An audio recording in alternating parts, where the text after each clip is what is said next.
Floris. Welcome to this Hi. episode of Facts and Rumours from Knives from Europe. How are you? I'm very good. Okay, we are thrilled that you are doing an interview with our channel for Knives from Europe. So I think the viewers will appreciate this very much to see you. Yeah, thank you. You're relatively young, of course. I'm 18. You're 18. Yes. But you already kicked it quite a bit in terms of making knives. And for example, you have your own blacksmith shop and you have your own YouTube channel with over 50,000 followers. Mhm. So please tell our viewers how the passion for knife making started. Well, when I was very young, I started like collecting knives, and every time I bought a knife, my parents were like, haven't you got already like enough knives? And then I said Same no. old. Yeah, I think we all have the same issue. And then I started to my dad once he was like, yeah, why don't we make our own knife? And then I made my own knife together with my dad, and after that I just started doing it on my own. I think I didn't make knives for a year then, and then I started doing it on my own, and then it became a hobby. Yeah. Okay. And probably started with stock removal? Yeah. Little bit. I started with forging a little bit already because I went to school. It's like a Rudolf Steiner school. It's in Dutch we call it vrije school. It's like a school where you get extra like creative lessons. So we also had like blacksmithing in school. Okay. So I think I was already making knives at home, and I was already experimenting a little bit with forging. But when I went to school and I had my first blacksmithing lesson, that's when I really started blacksmithing as well. So I started out doing a little bit of stock removal and then also a little bit of blacksmithing, and yeah. Okay. And on this during these classes, you also learned about tempering a blade.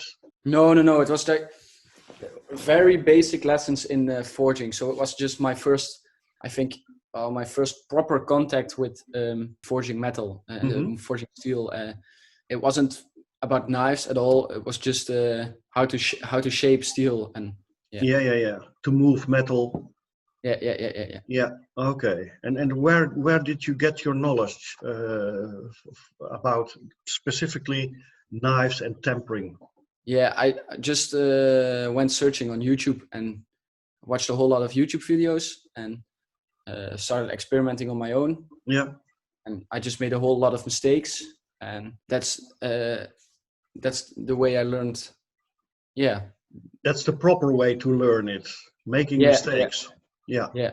Okay. Yeah, I see many guys like from my age or younger, and they're really interested and they want to do it good immediately and they want to go to proper class, and of course that helps. But like if you start experimenting on your own and make just a whole lot of mistakes, and you shouldn't be afraid of making these mistakes, because like after each mistake I made, it was a huge improvement because I knew, okay, I shouldn't do this or I shouldn't do that, or then. Exactly. Then you are aware of what the mistake causes and how to do it proper. Okay, nice. Interesting. Yeah. So you have your own shop, your blacksmithing shop, but on social media, I heard that you are going to move your shop. Yeah. What can you tell about this? Yeah, so I had my, I'm here in my parents' house still. I live here. When I still went to school last year and year before, and we decided to make a shop in the back of our garden. First off, I made knives in a little shop here in the front, which was already standing there, and it was next to the living room of our neighbors, and they had lots of complaints about noise, which I totally understand because it was next to the living room. So we tried to make we talked about it, and then we made a decision to make a shop further back in the garden. And then that's what we did to so they didn't have as much complaints as before, because I totally understand it, and my parents too. And we thought, okay, we have this appointment right now and everything's fine. And like these neighbors, they have always had complaints about everything right here, like Okay. dog, lawnmower, and then it was me. And then at a certain point, we didn't hear of them because I was way back in the garden, way less direct noise. Yeah. And then this year I started going full time. I finished my school and now I'm experimenting with, can I get this to like the level where I can live off of my hobby? Mm-hmm. And we didn't hear any complaints. And at a certain point, I got a letter from the municipality. They complained at the municipality, and now Okay. apparently my shop is built on agricultural ground, which is a problem. Okay, it doesn't allow you to have your shop there. Yeah, and they make a problem out of it because I'm now like an official company, so I'm registered here in the Netherlands. And then they say, yeah, but you're a metal worker. You are on industrial scale. You need to go to an industrial zone. Oh, You're not. yeah. But because like when I was doing this when I still wasn't like registered and it would be a hobby, then there would be no problem at all. But then it would be, the shop was still on agricultural ground, which wasn't allowed. But then it wouldn't be like a real issue. But now it is. Oh, the stupid regulations. Yeah, it's. I tried not to like get like really depressed or sad off of it because, but sooner or later I was going to move to a new shop. So I was planning on moving anytime soon this year. But now it felt like someone was pointing a gun against my head and you need to move now. Whoa. And that's like, yeah. Well, look at the bright side. Now you're actually moving, and maybe it gives you more opportunities, more possibilities. Yeah, definitely. And I have a place, and it's like 1 kilometer from here. Yeah. And it's a really nice. It's in an old monastery. Yeah. So for me, it's very important to go to a spot where I think like the whole vibe is right for also my videos. So that was like what I really liked about this place right here. Yeah. When I was making these videos, it was just this whole vibe around. It was just great. And I didn't want to go to an industrial zone because an industrial zone is it's all too clean. And so now I found this monastery, and I'm not in the monastery because of noise and smell and stuff, but I'm like sort of next to it in a separate building, but on the same terrain, there are going to be more artists and stuff. So it's going to be very inspiring and as well. So I'm very excited for that. Yeah. And you have a creative passion, profession, so you need inspiration. And I can understand the historical background of a monastery is inspiring at its own. But when there are also other creative professionals, it even inspires you more. So that's awesome. That's the good thing about this. Okay, awesome. Yeah. So I'm really excited for that, and it just, to me, it felt like if I wanted to go to an industrial zone, it's gonna open up for things like I can have these bigger tools like power hammer, for example. The shop I'm moving to now is like same size here. It's not gonna allow me to have like this very heavy equipment, which I couldn't have right here as well. But that's not what like matters to me. It's not about I don't want to get like crazy commercial or very productive it's about the creative side and getting the inspiration, and that's way more important to me. And the craftsmanship, doing it with your hands. I can understand. Okay, awesome. So Floris, you already completed several handmade projects, from kitchen knives to swords and other sharp edge related products. What can we expect in the near future when you have moved your shop to the monastery? I need to earn like a little bit of money to get things running and stuff. So these kitchen knives are very practical for that, because people want these kitchen knives if you're like in the chef scene, and I'm slowly getting into that scene more and more and more. So it's getting easier and easier to sell chef's knives, Mm-hmm. and that's a really nice way, and I really like to do it still. So that's perfect to me to like combine my my passion with a little bit of money earning to get my shop to that level where I hope to be able to make the switch like within a year or 2 years from now, Yeah. maybe, or maybe even sooner, to just say, okay, I'm just gonna go for like the full YouTube.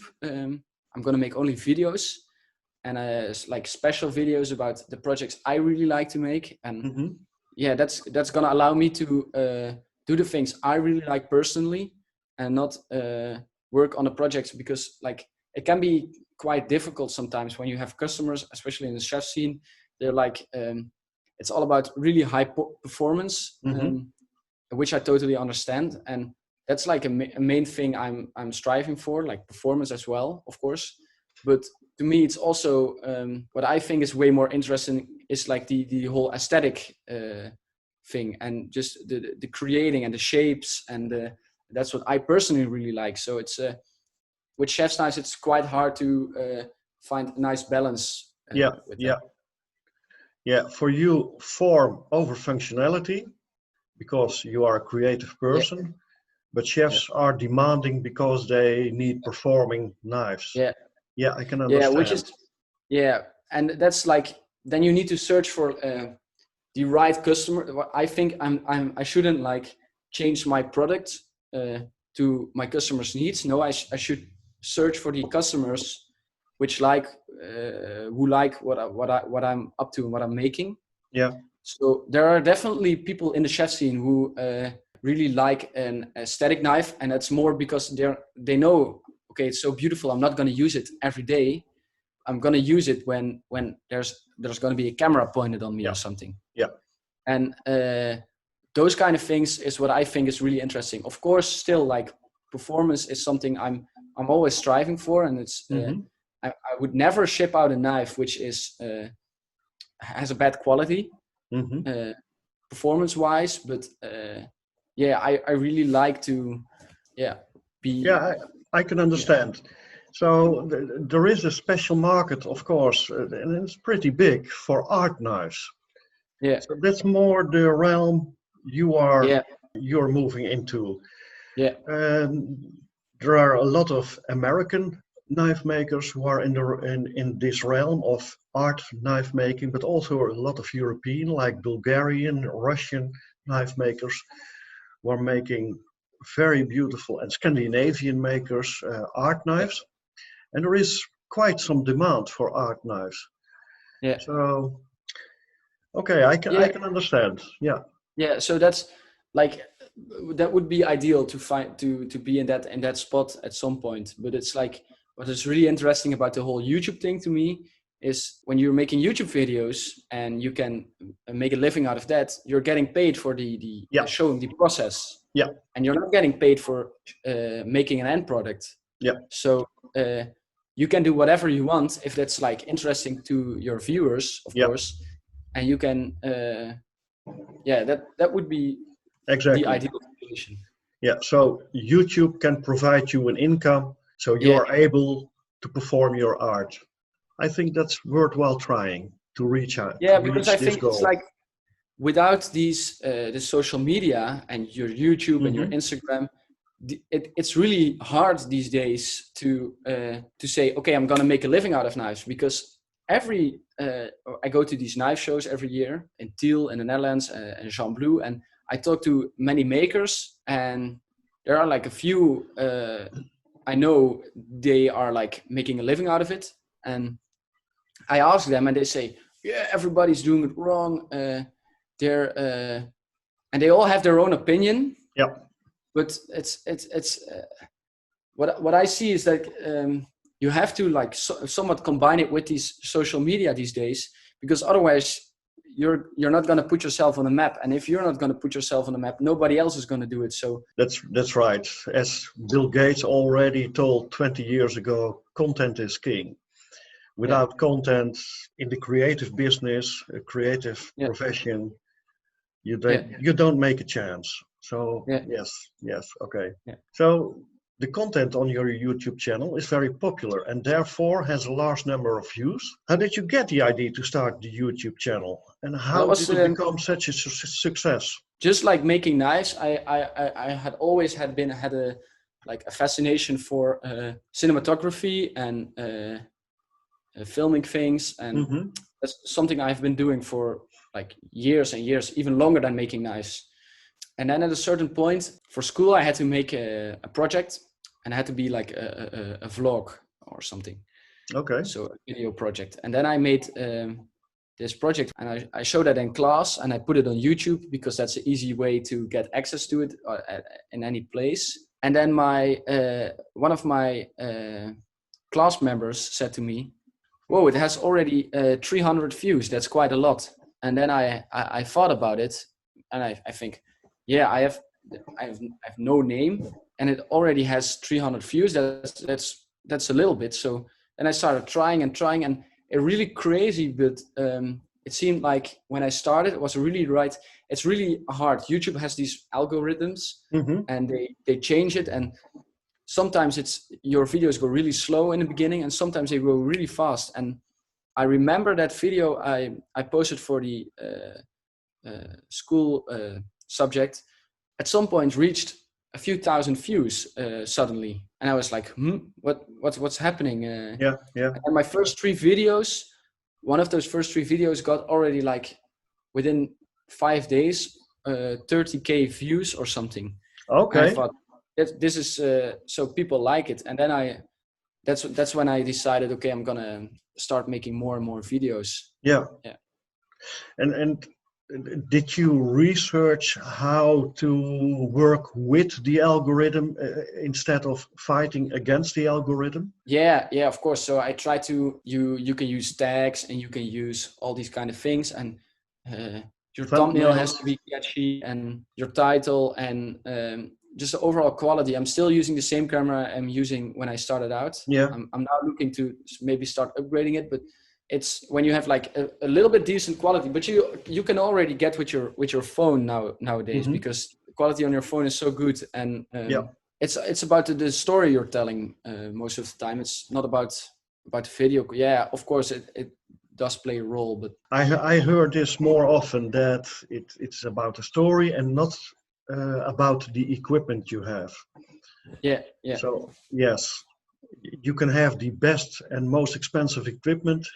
If you don't have a story, you're gone. So back to your work, Floris. Much of your work will consist of custom orders, Mm-hmm. I think. But currently you have some knives available. How can the viewers contact you when they I think I only have like one available for now still. The rest is all sold out. I have my custom order page where people can custom order, and that's going to end up being a little bit more expensive than when I finish a knife and put it on, because if I'm just making something and I put it on the side, it's taking way less time than when I need to discuss with somebody what do you need. And so everything which is on my like available knives page is what you see is what you get. So okay. Nothing can be changed about that. Okay. But they are like most of the time a lot cheaper, but they didn't sell, so I put some of them in a raffle, which I do on my Instagram, and people really seem to like that. I had 2 raffles, and they both were sold out within half an hour or something. It was crazy. Okay, awesome. Yeah, nice. Well, raffles are of course a good way to get a knife for very little money. You share. Yeah, and especially in this Corona time, I saw that it's really difficult right now, because like especially the chef scene is having a really hard time, because quite obvious they couldn't open up for months, and there's like when you're making an expensive knife, it's a very luxurious product. They don't have the money for it, so a raffle was a good way for people to still support me during these times, and at the same time have the chance to win a knife for a crazy little amount of money. Yeah. So finally, Floris, is there any more exclusive news announcements that we did not have discussed and you can share with us? I don't really know. Yeah, I'm working on quite a lot of videos right now. Mm-hmm. And I've been working on a project now for over 5 months, half a year, something like that.